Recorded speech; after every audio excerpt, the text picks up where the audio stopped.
So, a few months ago, I was scrolling through a podcast directory, doing some research for a client strategy, and I started noticing something. Episode after episode with the same structure, the same pacing. There was no pauses. There was no laughter. There was no inflection. It just didn't quite land. And it took me longer than I want to admit, honestly, to realize what I was really looking at. None of it was made by a person, or at least not really. And so decided to take a deep dive on this. And so here's a number that really should not surprise you. Some industry estimates put AI-generated content at nearly 40% of what's currently flooding in the platforms right now. 40%. And that number keeps climbing. There's a word for it now. Pod slop. Or there's also AI slop. That's the actual term people are using. And honestly, it fits. And don't get me started on some of the AI flyers that we see everywhere, or the graphics that we look at and go, yep, that was totally done by AI. And I'm not against AI. I'm not. I use it every single day. So I know a lot of people are concerned about all of this, with AI flooding Apple and Spotify and YouTube and all the things. But I want to share something with you that I believe is, without question, the best news I've heard about podcasting probably all year. Now, I know you're probably thinking, wait a minute, Tammy, how am I supposed to compete with this? How is this good news? Because the thing is this, you're not competing with it at all. You're about to become impossible to confuse with it.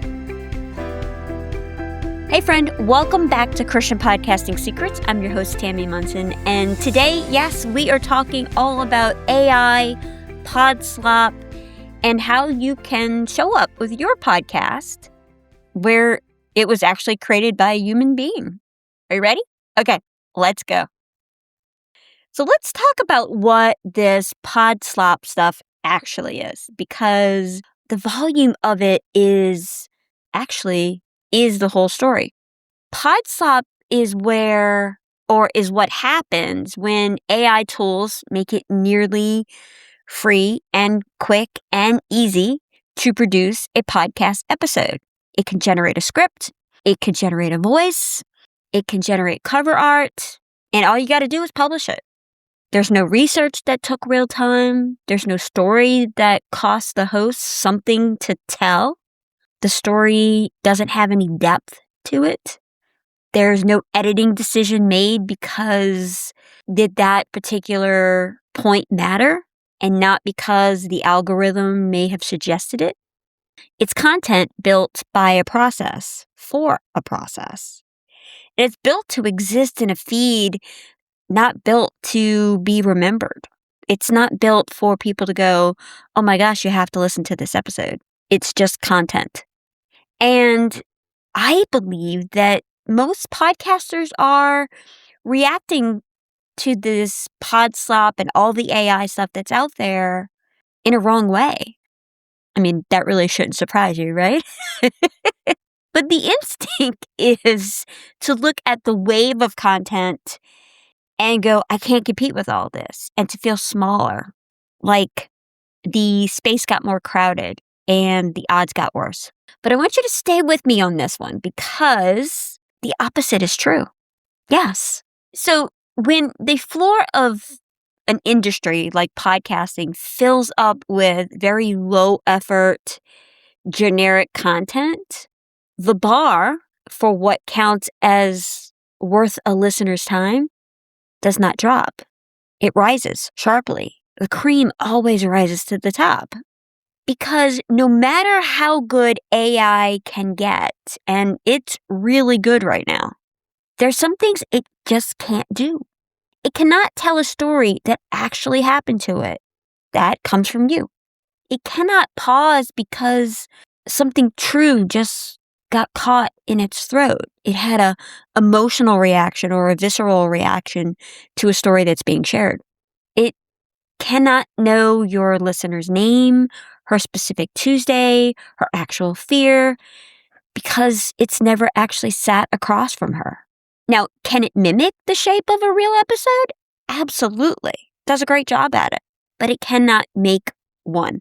Now, I was talking to some podcast friends the other day who are genuinely anxious and nervous about this.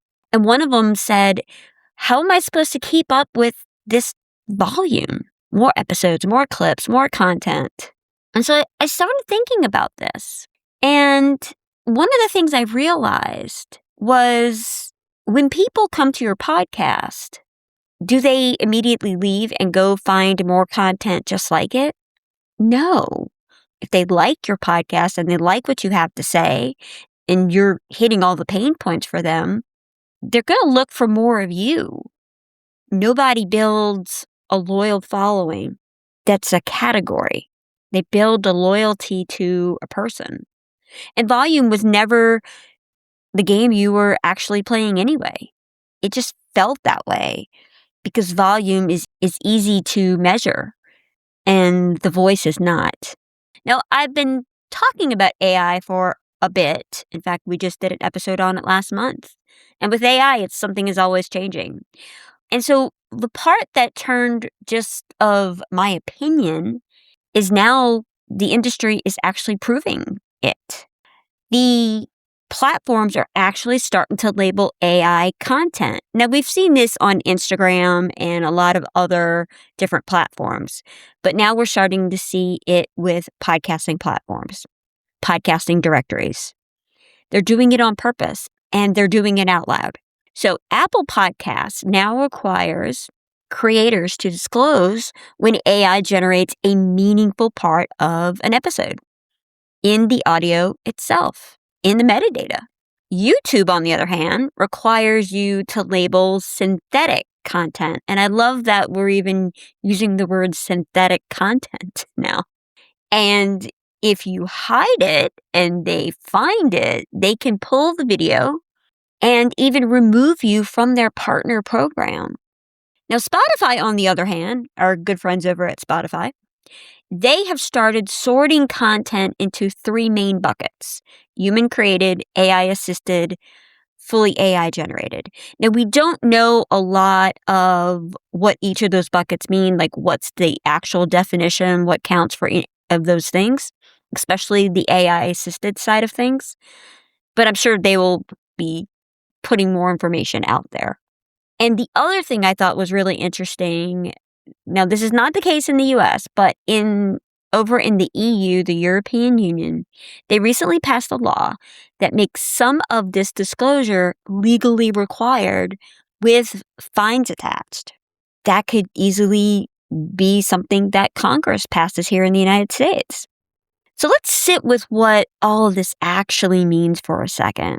The biggest platforms in the world are building systems whose entire purpose is to help listeners tell the difference between a real human and a machine. And they are spending enormous amounts of money to flag the exact thing that I've been talking about here, which means made by an actual person is becoming a labeled, protected, premium category. And I just think that's crazy on the one hand. But on the other hand, it helps the rest of us because we're already in that by default without doing a single thing differently. Now, I know some of you are out there saying, hey, Tammy, this is all great, but does this mean that I now have to start proving that I'm a human being? The answer is no. And that's the beautiful part about it. The labels exist to flag the fakes, the generic and low quality content, not to verify the real ones. So you don't have to prove anything. You just have to not fake it. Keep telling real stories. Keep showing up as your authentic self, the self that God made. Keep making the thing that only you can make, because the whole system is quietly working in your favor while you do. And I think this connects to something bigger than just a podcast strategy. there's a kind of work that has always stood out more in seasons of abundance, not less. And work made with real attention, real care, the kind of effort that comes from believing what you're doing actually matters. It matters with all your heart, all your blood, sweat, and tears, all the hours it takes you to edit, or if you have a production team that does that for you. It's not with what's the minimum required to publish. That standard was never about beating an algorithm or outproducing another podcaster or another business owner. It's about the posture that you bring to the work itself, your authenticity, your level of expertise. And in a sea of content built by a process, for a process, work made with that kind of heart doesn't get drowned out. Yeah. It gets easier to find because it's the only thing that sounds like it came from somewhere real. It's got depth to it. So let's get practical.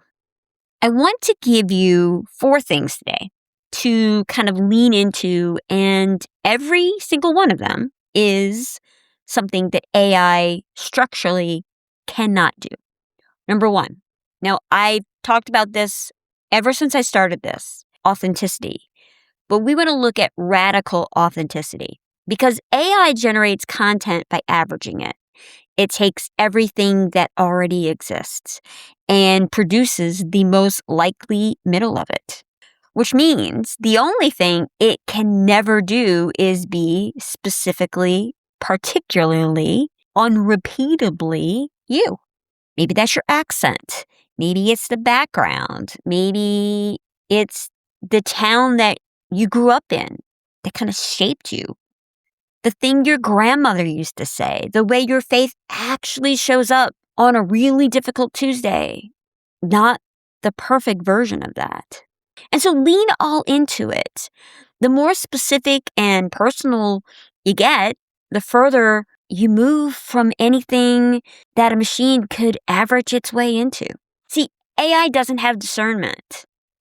So let's stop sanding off the parts of you that make you, you.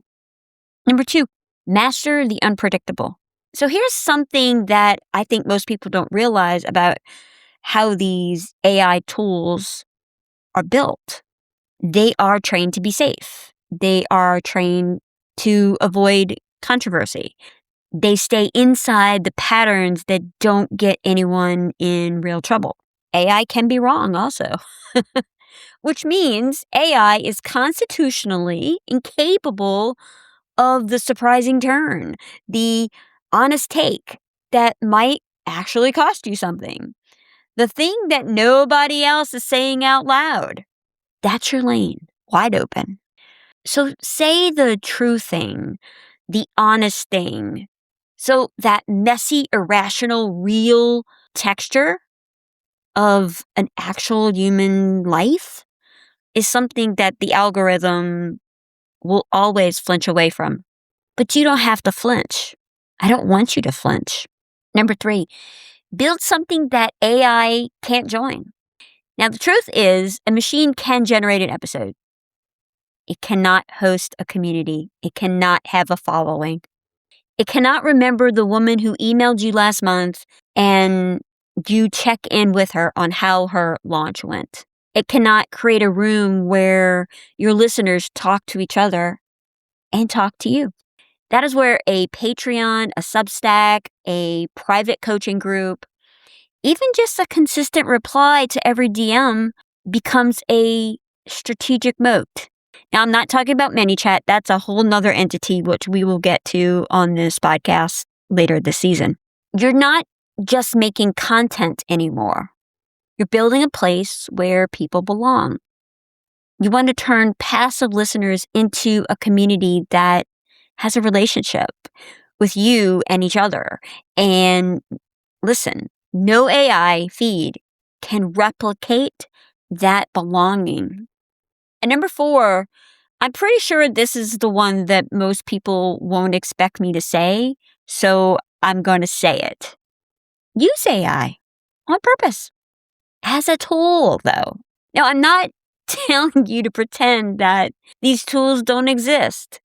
I use them myself. Pretending they don't exist is not strategy. That's just stubbornness, I think. Let it brainstorm titles with you. Let it pick out micro hooks for your YouTube thumbnail title.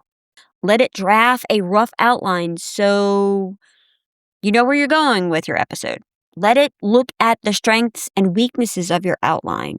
Point out where the flaws are. So the line here is simple. Use AI for the scaffolding, never for the soul of your podcast. AI can help you build the frame faster, which leaves you more time for the part that only you can do. The story, the conviction, the voice, the reason any of this matters in the first place. Now, your assignment this week is this. I want you to pick just one. Just one. Maybe it's putting one radically specific, only you know detail into your next episode. Maybe it's saying the honest thing that you've been softening. Maybe it's opening one small space where your listeners can actually belong. Maybe it's letting AI draft your outline so you have an extra hour for the things that truly matter. Just pick one this week. And that's how you start building the thing that the flood of AI can't touch. So before we wrap up today, if this podcast has shown up for you in a season where you needed it, I want to ask you something. I want to ask you for a favor. Would you take 30 seconds right now, or right when you're done listening, and leave a rating on Apple Podcasts or Spotify? It doesn't have to be anything grand, just a couple of sentences on why you like the show. And I would love it if you would give it 5 stars.